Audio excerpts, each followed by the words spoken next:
उसकी पत्नी ने पूछा कि आप क्यों रो रहे हो, लेकिन वो बोल नहीं सके, क्योंकि जब मन भर आता है आवाज़ निकलती नहीं, तो सच्चे दिल के अंदर जब रोना आता है।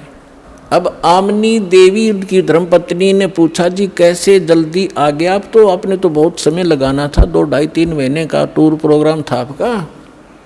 वो बोल नहीं रहा, अंदर जाके अपने कमरे में मकान में ऐसे मुंदे मुंह गिर गया और ऐसे रोए जैसे बच्चों की माँ बाप दोनों मर जाते हैं, बुरी तरह तरफ तरफ कर रोते हैं। आमनी ने सोचा, अपने मन में विचार किया कि हो सकता है मैं कंजूस हूँ थोड़ी सी, ये दान धर्म घना करा करता है और मैं इसको टोका टाकी कर देती थी कि हिसाब का धर्म हुआ करता है, अब ज़्यादा मत लुटाओ खजाना, बच्चे भी पालने हैं। तो हो सकता है इसका किसी ने रास्ते में धन चोरी कर लिया हो, यात्रा खर्च ना रहा हो, इसलिए वापस आ गया हो, और ये रो रहा हो इसलिए कि अब आमनी फिर इसका माथा ठनकेगा, आमनी का पैसे मांगूंगा तो वो कह रही है, जी कोई बात ना, किसी ने आपके धन चोरी कर लिया, कोई बात नहीं, आप और ले जाइए कि परमात्मा ने तुम्हारे कमी छोड़ रखी है, बहुत धन है आपके, ले जाना, मैं कुछ नहीं कहूँगी। तो वो अपने हिसाब से सोच रही है कि शायद इसलिए रो रहा है। काफ़ी देर रोने के बाद जब हल्का दिल हो लिया और वहीं से रोने लग गया था,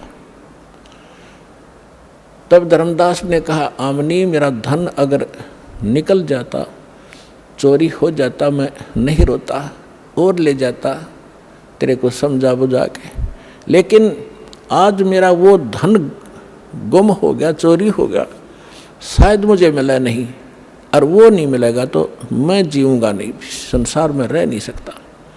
तो उन्होंने सारी कहानी बताई, सारा कुछ बताया, जो परमात्मा ने सृष्टि रचना सुनाई थी धर्मदास को। धर्मदास जी ने अपनी पत्नी को टू दी वर्ड सुना दी, वर्ड टू वर्ड सुनाई, सारी कथा बताई, नो घटना घटी।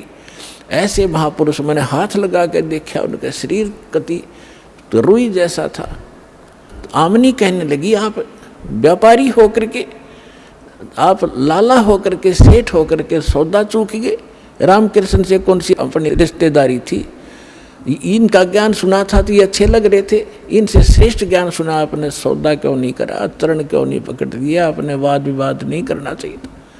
धर्मदास कह रहा है कि इसीलिए तो रो रहा हूँ, मेरी बुद्धि पर पत्थर पड़ गए और इसलिए रो रहा हूँ, मैं जिंदगी में पहली बार सौदा चुका हूँ, जो घाटे का सौदा करके मैं घर आया हूँ। दुर्भाग्य आ गया मेरा, उल्टे दिन लग गए मेरे, बहुत रो रहा है, 6 महीने हो गए रोते रोते। बाहर बैठ जा गली में, कोई काम नहीं, और यूँ देखे महात्मा वो फिर आ जा, बहुत दूर तक जंगल में देखने जाता है। एक समय पता लग गया कोई साधु संत गांव से बाहर जंगल में बैठा है, बड़ा विद्वान पुरुष है, कुछ आशा की किरण उगी, जाके दर्शन किए, दर्शन से नहीं पहचान हो सकती, साधु वेशभूषा बदल लेता है वो, प्रसन्न ज्ञान से पता चलता है, उसने प्रश्न किया। अब धर्मदास जी ने प्रश्न किया कि महात्मा जी, ये ब्रह्मा विष्णु महेश के माता पिता कौन हैं, इनकी क्या जन्म मृत्यु होती है? तो वो महात्मा कहता है, ये तो अजरो अमर हैं बच्चा, अपने किसी ने बहका दिया, ये सर्वेश्वर हैं, इनके कोई माता पिता नहीं, अजन्मा है, ऐसे है। उठ कर चल पड़ा कि नहीं, रॉन्ग नंबर है, तो इसको कुछ नहीं पता, ये तो खाकी आदमी है, वो नहीं है जिसकी मुझे तलाश है। उस ज्ञान से पता लगा, फिर रोआ बुरी तरह, फैसला कर लिया भगवान या तो मिल जा ना मरूंगा। तब उसकी पत्नी ने कहा कि ऐसे नहीं मरते, मरने से कौन सा मोक्ष हो जाएगा, आप बताओ ना। वो कुछ तो उन्होंने बोला होगा वार्ता में, तो परमात्मा ने प्रेरणा की, धर्मदास में प्रेरणा की। अको हो वो ये कहा कह रहे थे कि जहाँ भी धार्मिक अनुष्ठान होते हैं, भंडारे होते हैं, साधु संत भक्त इकट्ठे होते हैं, वहाँ मैं पहुँच जाता हूँ अपना ज्ञान सुनाने के लिए। तो आमनी बोली, जी भंडारा ही कर दो फिर। उसने 1 दिन का कहा था, आमनी ने, धर्मदास जी ने 3 दिन का रख दिया कि पता लगते लगते देर हो जाती है, तीसरे दिन तावेंगे। तो 3 दिन का भंडारा कर दिया, साधु संत भक्त आमंत्रित कर दिए, दूर दूर देश से आने लगे। तीसरा दिन चला गया, सभी साधु भक्त संत आहार करके जाते रहे। तीसरा दिन आफ्टरनून हो गया। अब धर्मदास ने फाइनल कर लिया, आज परमात्मा नहीं आए, यदि आज परमात्मा नहीं आए, फाइनल कर लिया कि फांसी खा कर मरूंगा आज, हृदय से कति फाइनल कर लिया, वो तो अंतर्यामी है, अकाज पक्का काम बिगाड़ेगा यू। उसी समय परमात्मा आगे और वहाँ से 50 गज की दूरी पर, 100-125 फुट की दूरी पर, 50-60 की दूरी पर एक कदम का पेड़ था। उस कदम के पेड़ के नीचे परमात्मा उसी रूप, जिंदा वाले रूप में वेशभूषा में बैठ गए। अब धर्मदास जी खाना उधर खिला रहा है भंडारे वालों को और देख रहा है इधर उधर, उनमें कोई था ही नहीं। वो ऐसे देखा सामने एक वृक्ष के नीचे वही जन देखा बदन शरीरम, बैठे वृक्ष कदम के तीरम। वही जिंदा महात्मा का शरीर और एक कदम के पेड़ के नीचे बैठे हैं। भाग्या गया दौड़ के, शरणों में पड़ गया, बुरी तरह रोए, नो गले के लिपट गए। ए भगवान, इब का ना छोड़ के जाना अपने दास को, अब के ना छोड़ना भगवान, जो कहोगे मैं सारी मानूंगा। तो परमात्मा बोले ठीक है, मैं इसलिए आया हूँ कि तेरे को ज्ञान समझाऊंगा, ऐसे कर इन सबको फारिग कर दे जितने भी ये नकली बैठे हैं संत साधु। वो परमात्मा ने इसलिए कहा कि अगर मैं इनके सामने चर्चा करूंगा, मैं एक बताने वाला, ये 10 भरमाने वाले जो कहे झूठ बोल रहे, ये कहाँ से लिया ज्ञान फलाना, तो इस आत्मा को ये समझन नहीं देंगे। इसलिए उनको सबको फारिग करा। और धर्मदास अपने परमात्मा को लेकर घर में प्रवेश किया, अपनी पत्नी से कहा कि आजा, मिल गया भगवान मुझे, ये है मेरा धन जो खो गया था, आज मिल गया। कहने का भाव ये लंबा ना करे दास, कि उन्होंने दोनों ने उपदेश लिया। आमनी ने कहा भगवान आपने, ये आपका भगत बहुत नरम आत्मा का था, यदि मैं इसको सांत्वना ना देती तो ये पहले मर जाता, इतना दुख नहीं देना था अपने बच्चे को, ये तो मर जाता। तब परमात्मा ने कहा कि बेटा इसको मैंने लोहे जैसा ताव दिया, जैसे लोहा गर्म कर दिया जाता है तो लोहार उसका दुश्मन नहीं होता, या सुनार सोने को गर्म करता है, इसलिए कि जो चाहो आभूषण बनाऊंगा। और ये पहले काल का एजेंट बन रहा था, मेरी एक नहीं सुना था, सारी बात सच्ची मान लेता और फिर मुकर जाता था।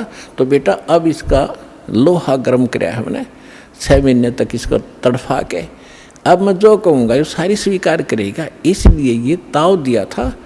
अब ये सारी बात सुनेगा, मैं साथ था इसका, मरने थोड़ा देना था इसको। तो फिर दोनों ने उपदेश लिया। फिर क्या हुआ, धर्मदास ने रट लगा दी, भगवान मुझे वो लोग दिखा दो, वो लोग दिखा दो। परमात्मा बोले अरे मैं जो कह रहा हूँ वह मान ले, देख लेगा जब भी वही बात है, मुझे विश्वास कर, मैं झूठ नहीं बोल रहा। कि नहीं वो स्थान दिखा दो, वो भगवान कैसा है। परमात्मा ने खुद कह भी दिया कि मैं परमात्मा हूँ, मैं सारी सृष्टि का रचनहार हूँ, लेकिन ना जची।